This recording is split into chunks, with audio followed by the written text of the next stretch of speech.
I remember thinking when I started my love affair with iced coffee, I remember thinking when it first hit me, when it first I felt it hit my brain, and I felt like my brain snapped into focus in a way it never had before.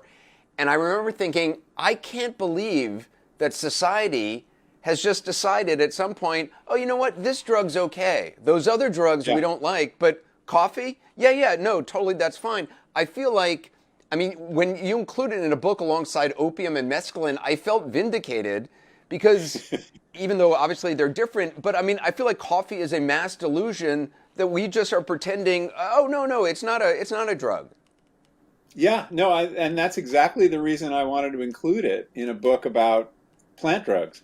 We don't think of it as a drug. We think of it as a food or a beverage. But in fact, it is a drug. And as you discovered, a very powerful one. And a very useful one, by the way. I'm by no means anti-coffee. And I'm kind of curious, though, did you have another way of administering caffeine to your body? I did, although I never really felt it as a caffeine thing. I was a Coke Zero drinker. Oh, yeah, okay. You know, I used to drink regular Coke, and then I switched to Diet Coke and then Coke Zero. But then I realized, it's got stuff in it and sweeteners, and that's probably not good for my brain. So a doctor friend of mine actually, a neurologist friend of mine said, you know what, you should have a black iced coffee because I don't like hot things. Mm-hmm. And he's the smartest doctor in the world. I mean, and yeah. I mean, so what is caffeine doing? Is caffeine in coffee different than, because I mean, I can't believe that we're giving caffeine to our kids. I can't believe as a kid, I was drinking sodas all the time. 6 of the top 10 sodas in America are caffeinated. Why do they put caffeine in those sodas? Because it's not naturally occurring the way it is naturally occurring in coffee and tea. Well, the reason they're doing it is to sell more of it and to addict children. And it's a scandal that this is allowed. But it is. And there was an attempt to regulate it a few years ago, but the industry beat it back. They claim they use caffeine to give a bitter note to the flavor. But a lot of science has shown that, in fact, the real reason is caffeine is a reinforcer. Any drink that contains caffeine, you will develop positive associations with.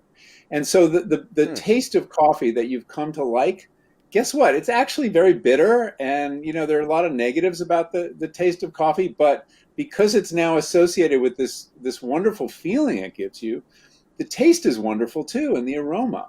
And that's what a reinforcer does. Even you talking about it is making me even more hopped up and excited. So for most of us, you write in the book, for most of us to be caffeinated to one degree or another has simply become baseline human consciousness. Something like 90% of humans ingest caffeine regularly, making it the most widely used psychoactive drug in the world and the only one we routinely give to children, commonly in the form of soda.